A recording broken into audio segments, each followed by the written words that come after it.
Good day, puppy lovers. I have Bo Boy with me today. I have a little skunk story to tell you guys, so stick around. All right, little one, let's get you in the tub. So he wheezes, wheezing, because there's a little skunk story I need to tell you.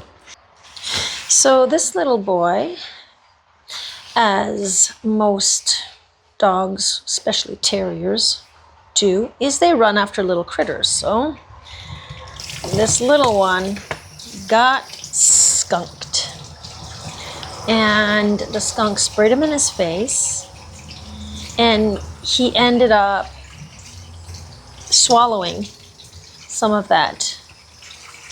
I don't know what that is. It's not urine, but whatever it is, that spray. He ended up swallowing, and whoa, dropping everything here. That's my coffee from this morning. So he ended up swallowing it and ended up getting it on his vocal cords.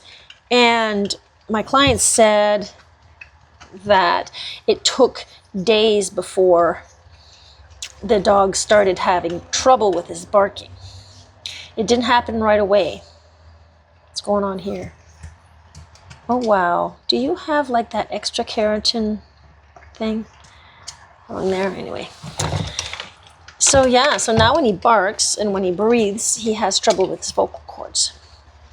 So, and he had huge diarrhea because he had swallowed some of that stuff. So she says he had huge diarrhea and irritation at his tummy and whatnot. So the thing is my story here. The other day, I ended up, Jace, my little Yorkie, well, Morkie actually, ended up running after one of those little critters also. Hey, don't lick that. And he moves a lot, guys. When they move a lot like this, you gotta be patient with them. Just let them move around. They won't want to stand or sit for you. So however they want to be, like if they want to be standing, like, look, you want to stand like that? Fine, I'll come do it here. It'll be easier on you if you don't force the dog to sit, or you can tell the dog no. You can stop and say, hey, that's enough. No. But I know him. He doesn't even listen. He never listens, even if I say no. Anyhow, so yeah, my husband starts yelling out, Jace has been skunked. Whoops, hang on, honey. So I come running in the grooming room. I was in my room, so I come running here, and the dog is like foaming at the mouth, and Jace is like, he's kind of like unresponsive in the sense that he was awake, but he was just like sitting there foaming at the mouth and just not moving. He just looked frozen, like in shock of what had just happened, I guess. Hang on, honey, I gotta put some soap here. Not in your eyes, hang on. Anyhow, so I grabbed him really quickly, and then I put him right in the tub, and I just kept flushing his mouth out with the hose. I had my hands, like I kept just emptying his mouth, grabbing his spit. The spit was saliva, like was so thick, and it was the smell. I don't know if you've ever smelled skunk, like from up close. It doesn't smell like what skunk smells like, right? You'll smell it in the air. It's not what it smells like when it's up close. It's like a gas or something.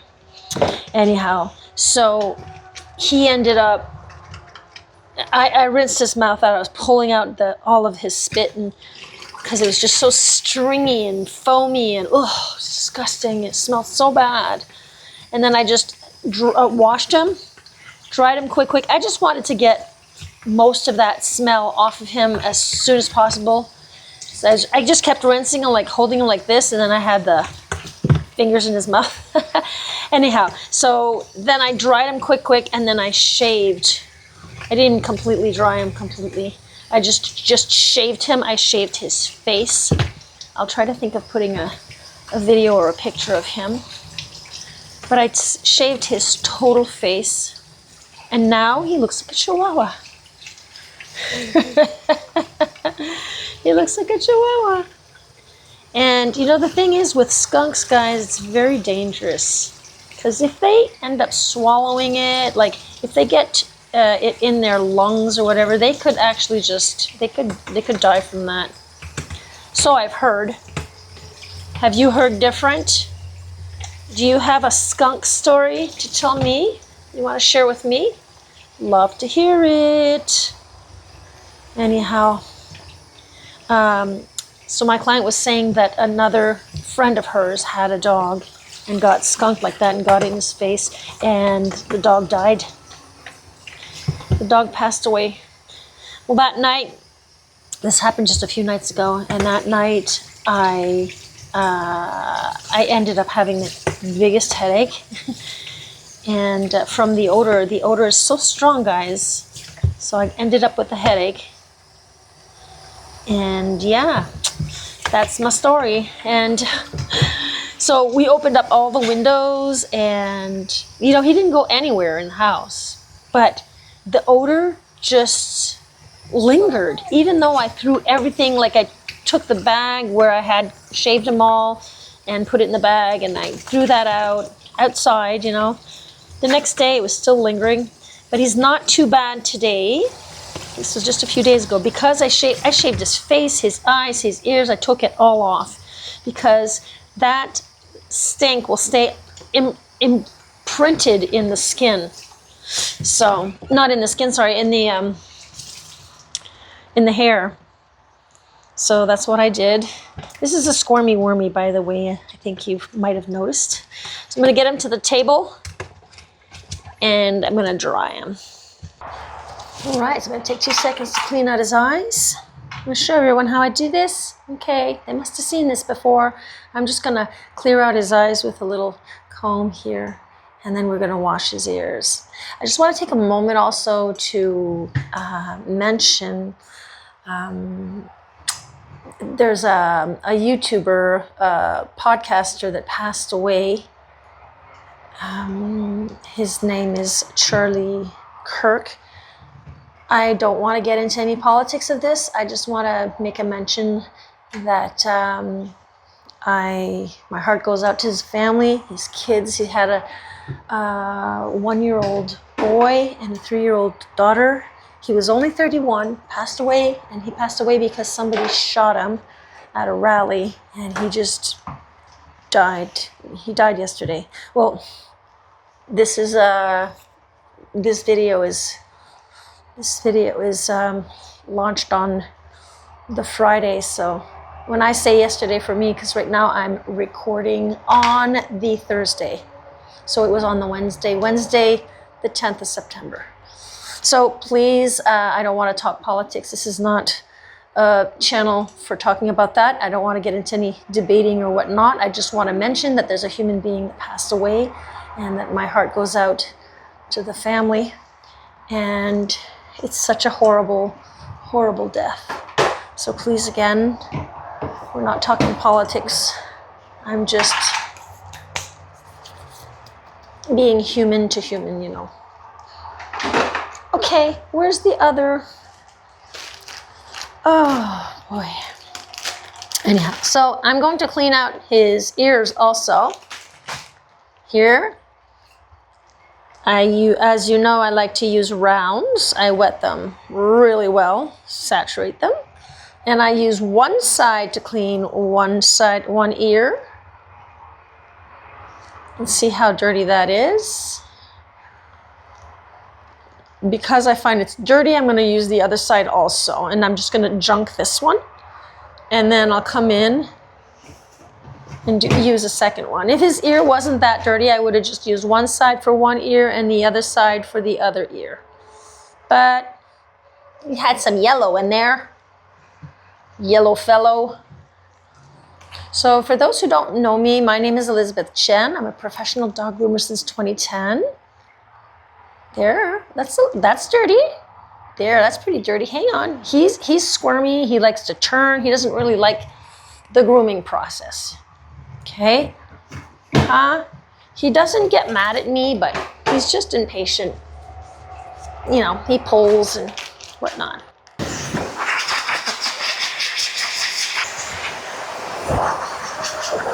You know what I just realized? I just realized that he's a shave down. I usually shave them first.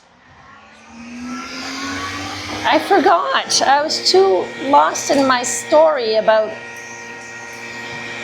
I guess, about the skunk.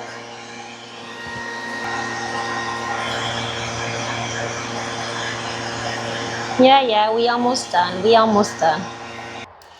Undo your little nails. Your nails are not so long. Sometimes their nails are not, they don't get used equally. Like you'll have, these nails are short enough. Like you'll have the side nails, side nails sometimes are a little longer than the ones in the middle. Sometimes it's the contrary. It depends on the dog and how the dog's walking, how they use their nails. So I guess I made a mistake and I washed him before shaving him, but it's not really a mistake. Some groomers, I've noticed, some groomers wash and dry, and then after that they do the whole shave down. I just find it cuts down in, time when you're shaving him first, put him in the tub, dry him, and drying and rinsing, everything's faster. But that's not the case today. So we're gonna start your little shave boy. I just did his nails and his pads, so now I'm gonna do the shave. Hang on. Okay. Whoa, see, I'm just touching his throat just lightly and he coughs. He's so sensitive. I mean, I had my hand here and just because my fingers were touching, holding him around the neck. Yeah, they get very sensitive if they breathe in or they swallow some of that skunk urine. What's it called? It's not urine. Does anyone know out there what the name of that is? Is there like a name? Because I don't think it's urine. We always think it's pee, but I don't think it's urine. For those who are interested, I launched members a little while back. And right now what I'm doing is I'm filming full grooms and I'm posting them for my members. I used to do full grooms for this channel, but now I'm offering to the members. So if you want to see a full grooming session, I upload them every Wednesday, 8 a.m. Eastern time. And it's easy to become a member. All you have to do is click join. And there you can join us from there. I think the join button is, if it's on my page, it's just next to the subscribe, I think. I gotta check that out. And if not, I think it's just below this video. You might see the join button there where you have the share and whatnot. I think that's where it is. Oh, and while I'm at it, I also have a new YouTube channel called Backyard Gardening with Liz. So if ever you want to join me there also, I'm sharing my huge garden project and it'll be going all through winter. So you can join me there also. So I'm also thinking of going live, doing some live grooming. Would that be something that you guys would enjoy? If you can let me know, just give me a yes, please live or something like that. Please go live, just a please go live. And then I could do that and try to figure out a day that would work best for me. And yeah, just let me know also about that. Okay, so a little question for you guys. If you're a dog groomer, what is your favorite breed to groom? And what is your least favorite breed to groom? And why?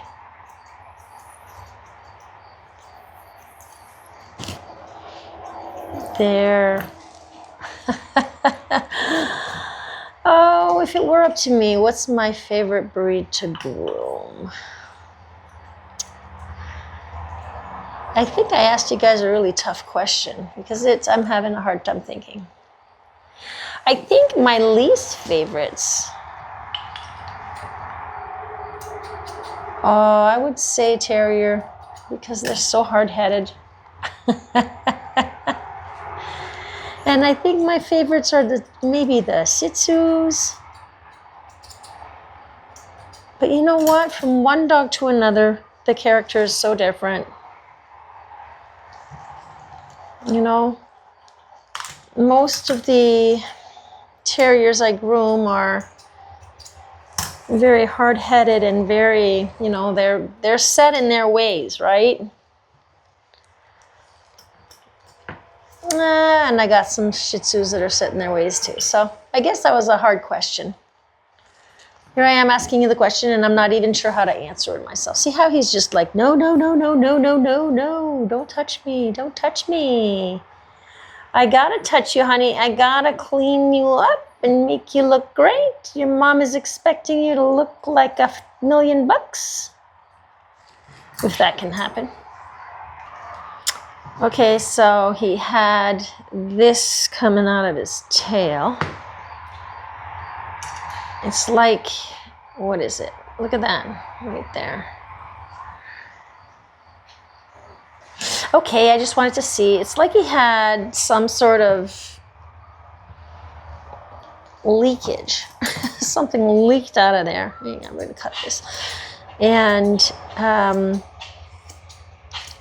it just hardened or something. I thought it was like, because I've seen it, I've groomed a dog that had an extra nail, a nail growing off of the tail. I tell you, it really was a nail.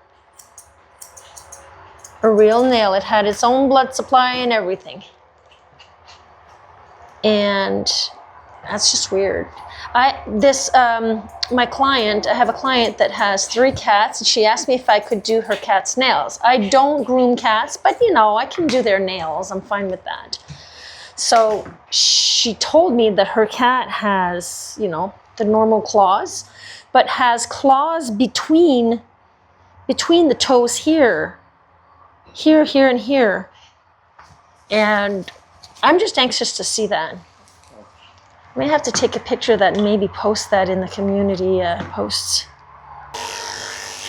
So if you're a groomer, or if you're, you know, a mom or dad at home that grooms your dog, sometimes the dog just won't let you groom them, or won't let you finish them, or won't let you do a specific part, you know, like their feet or whatnot. And just be sure to remember that sometimes we do what we can and not what we want. And that's okay. If it's your own dog, you can easily just, you know, groom a part of the dog. Like you just give them a bath and then dry them. And then maybe the next day you could just do the shave and the nails or something. Just make the grooming process shorter. Oh, I don't want to use that. Just make it shorter so that the dog doesn't have to endure an hour's groom or hour and a half, whatever amount of time it takes you. And yeah, but just remember, like if it's a client of yours, you have to let your client know that you did what you can, not what you wanted, because the dog, if the dog fights you, you are risking hurting the dog, could hurt him with your scissors, or just, you know, holding them. If you're holding them down or something, they could end up, you know, dislocating a shoulder. I don't know. And you just don't want that extra stress anyways. So I'm inviting you to, if you haven't seen it yet, my last video, the one before this one, was all about the groomer's helper. For dogs that are just tougher to groom, that might want to bite, or they just, you know, can't keep their head out of the way. If ever using longer scissors like this, try to cut from the belly, you know, the curve. Sometimes we need to use the tip, but instead of going in this way to their eyes and face, go away from the face. The curve comes towards you. Just remember that. The curve comes towards you. Okay? You don't want to risk it. I like to use the belly as the tip is the furthest away. See how he's pulling? I don't want him to, so he's pulling a bit. And sometimes I'll just put my finger right on top so he doesn't pull too much because I don't want him to get hurt, because he's pulling on this here. He's still wet, guys. He does not want me to dry his face. It's very, very tough. Okay, so guys, I upload new videos every Monday and Friday, 8 a.m. Eastern Time. I upload member videos on Wednesdays, 8 a.m. Eastern Time. So if you want to join me there, just become a member. And let me know, once again, if you'd be interested in having some live videos where you can ask me questions and whatnot. So I'm going to leave you guys at that, and I'll see you in the next video. Bye for now. Bye. Hey there, pet parents and grooming gurus. If you enjoyed my tail-wagging transformations and want more tips to keep your furry friends looking fabulous, just hit that subscribe button. Remember, every click helps spread the love and lathers of grooming joy. Subscribe now and let's embark on this fluffy journey together.